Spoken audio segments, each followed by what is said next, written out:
Yes, we can begin. Approve the agenda. Yeah, let me just say one thing. I may have to drop off in about a half an hour or so because I'm in the studio and we're waiting for talent to arrive. All right. And move to approve. All right. Second that. All right. All in favor? Aye. Sure. Aye. Okay, so agenda's approved. Everybody get a chance? Do we get minutes? Yeah, you should have. Yes. Okay. And the chair's report, which. Yeah, I got the chair's report. The minutes. Oh, they must have come out earlier. They did. Yeah. Right, the minutes went out There we go. with the original agenda before we added.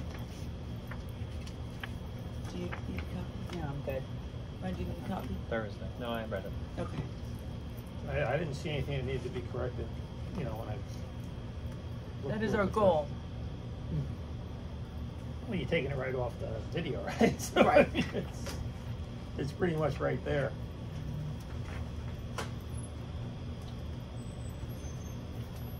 I'm Yes. good if everybody else is good. Okay, but as, We have a motion to accept. I'll make the motion to accept. Anyone want to second it? I'll second it. Ryan Second. seconds it. I read it. great. Okay, we're good. All in favor? Aye. Yes. Okay. Minutes are approved. Everybody get a copy of the chair's report? It was sent out, what, yesterday or? the day It before? was sent out yesterday or the day before. That was, Yeah, separate. right. Guess if anyone has any questions, hopefully Lisa can answer for us. Right. I've got one if you want to start. Absolutely. Go ahead. You might have to go back and check it. Well, you know, I'm diesel country, so it Yes. has an interest in me. The 17 coaches is great. Why did they feel the need for 12 locomotives? So that was asked of Phil Lang Okay. at the board meeting. I'd rather see like 6 locomotives and then, you know, like 23 coaches, right? You know. Right. Well, Coaches are probably cheaper than the locomotives, so you could probably get even more, but, I think it was the replacement cycle on the locomotives. okay. And because 200 and something new cars, well, the M9s are coming, but Yeah. those aren't. So there'll be more cars that are then freed up on other trains. But the situation was so dire, and Hector may be able to speak to this Okay. better when he talks about the capital plan. Okay. Situation is so desperate for diesel locomotives that they felt that they had to move forward, Okay. according to what Phil said. But that's an excellent question to ask. Well, the even bigger question, these regular everyday locomotives or are these dual mode? I mean, if you're gonna order new locomotives, you might as well order dual mode where you can run them on electric. Right, I believe that they are, but again, let's, I'll put that in the parking lot for when Hector arrives.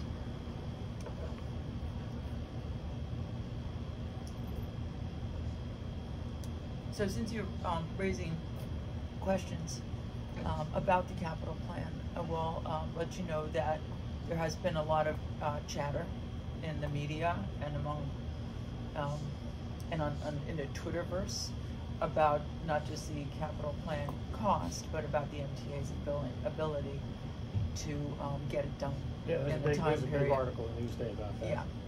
One of the things that we signed, a letter that we signed on to, and we'll send this out to everybody that Mark had seen, was a request that the MTA include in the capital plan information about when projects start, their and when they're anticipated, and what phase, and if there are any delays.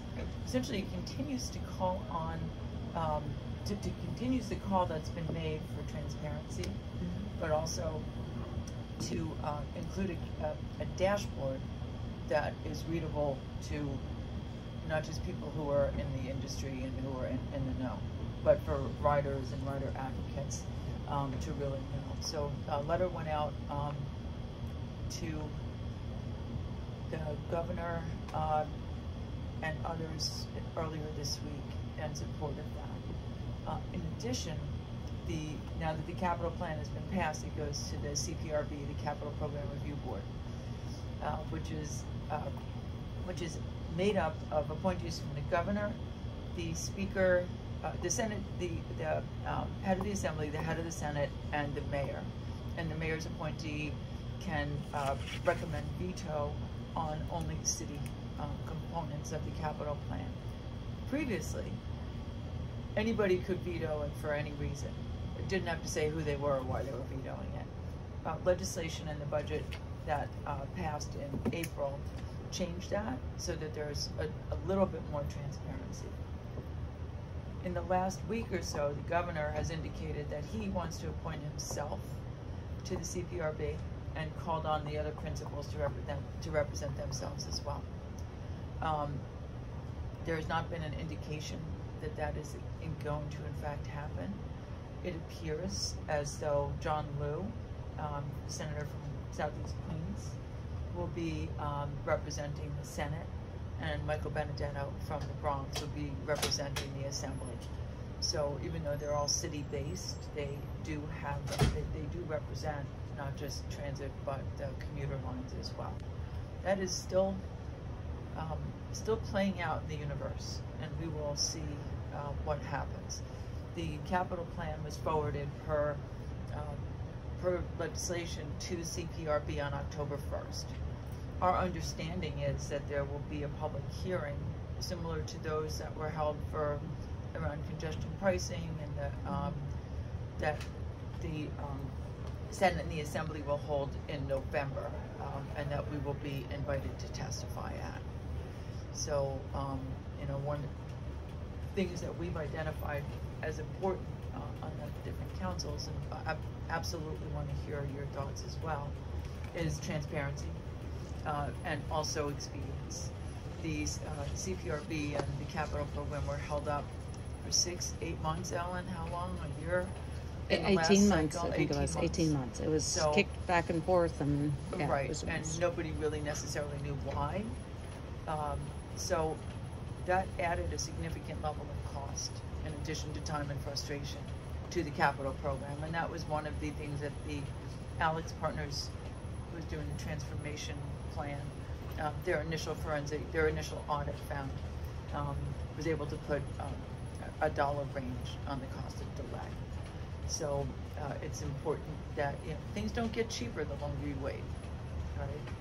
So that's something that we're continuing to push for, and that their meetings also be held in public, so that there isn't a secret tribunal that's organized and can make decisions on a $51.5 billion capital plan. Similarly, the Traffic Mobility Advisory Group, which is the 6-person panel that is to be convened to weigh in on congestion pricing, apparently also has a role in approving a capital plan. We're not quite sure what it is. It's a little sentence that was changed in the legislation. So we're calling on those meetings to all be held publicly, and to say who's going to be, they don't have to be appointed according to the congestion pricing legislation until shortly before the congestion pricing plan kicks in, or until everything is laid out. They're the ones who are supposed to make the recommendations on what the tolling is going to be in the tolling structure. Rumor has it that the congestion pricing is fully 4 months late already because of the technology issues and implementation for that. So we're continuing to follow up both publicly and with people in the MTA to find out what's happening and ways to progress that, because it really is so important. Everybody needs to know, what's the budget, what's going to happen, and also that will then put us in a better position to do things like call for park and rides. Does it make sense to call for a park and ride at Met City Field, where there is going to be an increased number of trains running for the air train at one day in our lifetime. It's a big parking field that's not used all the time, and it would have the benefit of funneling people onto the Long Island Railroad and the 7 train, and also a number of different buses. So that's something to consider moving forward and looking at whatever comes out of the Traffic Mobility Advisory Working Group, which is not even an acronym, right? For that. So, Pat Foy sent out, excuse me.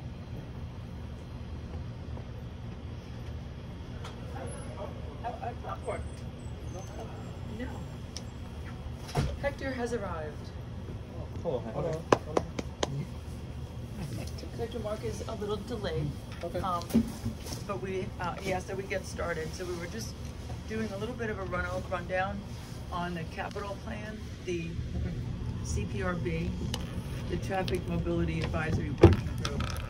And Jerry had some questions about the capital plan, but it probably makes more sense for you to Okay. talk. We also have Larry and Matt on the phone. Okay. So, are there any questions about what I raised just now? No. Hector, would you like some popcorn? Okay. Or No. water? Yes. Not what you raised just now, but I got another one for the capital plan. Okay. Do you have a presentation, or do you No, I was going to talk informally and then take Okay. questions.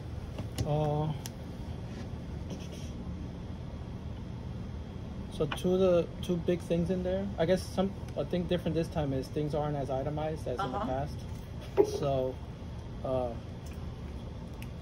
do you have a timetable for when the blanks are gonna get filled in? no. But I just wanted to go over some of the stuff that's not mentioned, but that we know is included. One of the big priorities is ADA. 7 stations are included as to be made accessible. Our plan is to take the funding, whatever funding we get for ADA, and also for platform work. Normally in the past we don't replace we add elevators as part of a platform replacement project. We're gonna try to move away from that model. So like Copig is in there. Currently I think it includes replacing the platform. Maybe the platform is not so bad, so maybe instead of spending, not investing as much in the platform, then opening up some of the funds to do other additional stations. Because we want to do more than just the 7 in this program.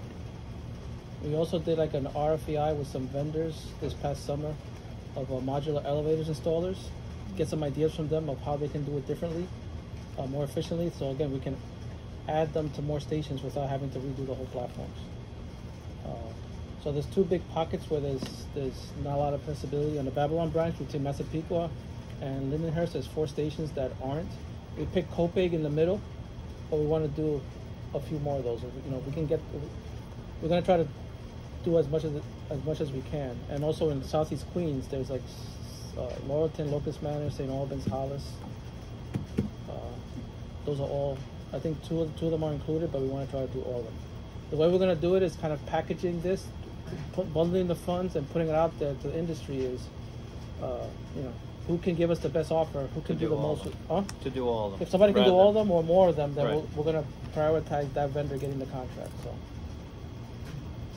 another big thing here is for the railroad is Central Branch is a priority for us, electrifying the Central Branch. So there's funding in there for that. To be able to, when there's any service disruptions, we'll still be able to now move people. Currently we do use it on a limited basis, but it's based on using diesel trains, which we don't have a lot of them. This will allow all electric trains to travel that corridor. So if it's, whether it's a disruption on a Babylon branch or on the main line, and vice versa, we'll be able to move trains, all throughout the system. A few other stations. Hunters Point Avenue is in the ADA. Yes. And does that include platform work there too? Yes.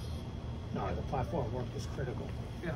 In fact, that was the one thing I was going to bring up. Is there a priority list? Because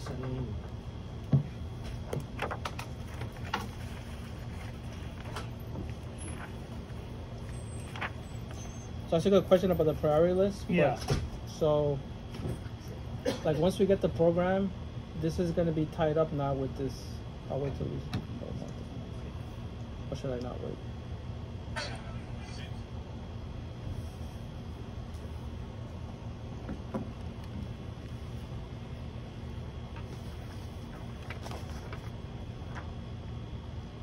But I'm glad that you said you're separating the platforms from the elevators. A perfect example is Hunters Point Avenue.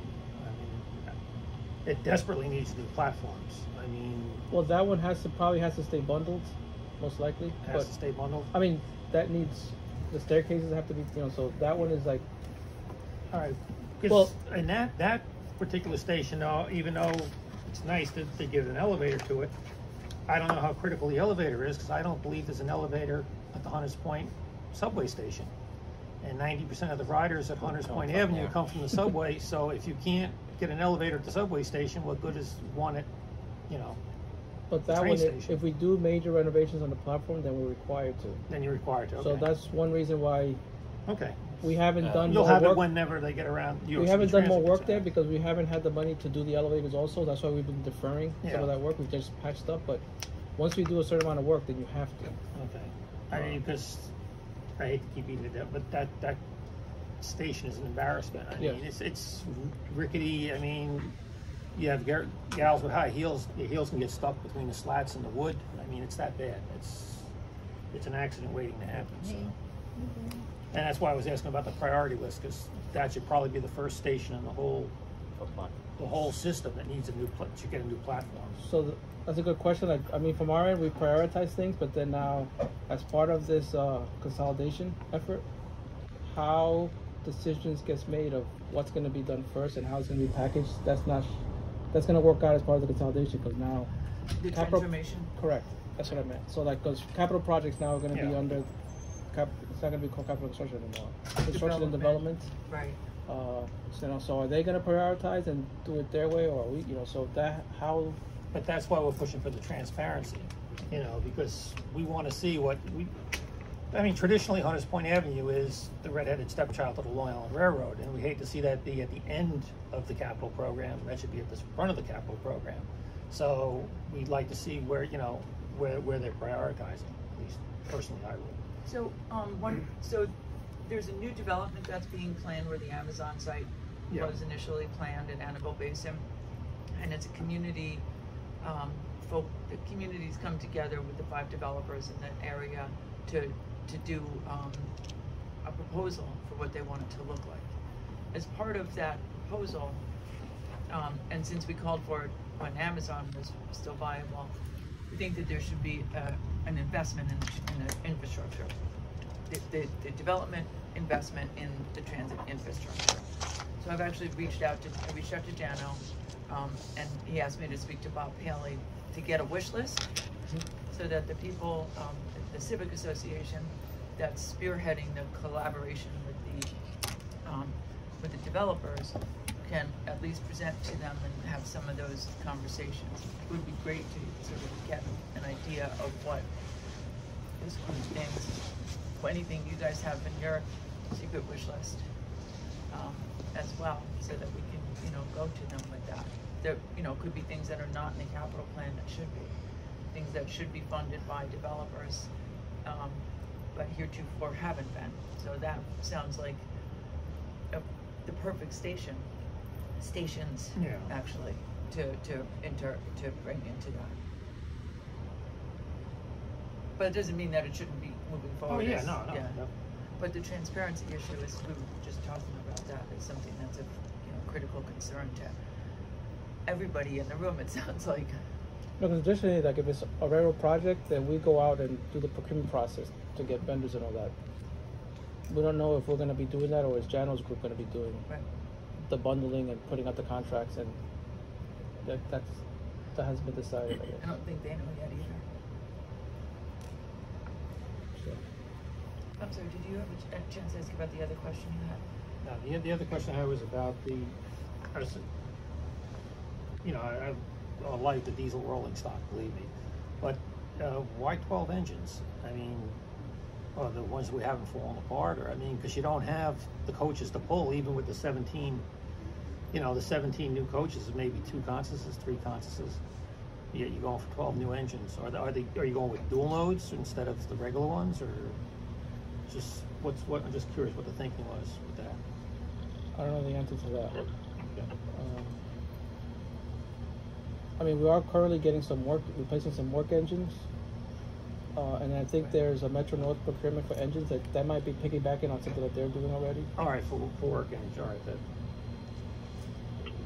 Right, I think that they're No, but I think Look for diesel engines, I think for passenger service, I think we're trying to piggyback on something that they're moving forward with. So that might be that number. All right. I have to confirm Because that. I mean, you could take those 17 cars and just divvy them up among existing trains and lose them all without needing another engine. But of course, if you're going with dual modes, that's a whole different world, because now all of a sudden you have trains that you can take into Penn Station that you couldn't before. So that's why I asked. Another big thing in the program is Babylon Station. We're in the middle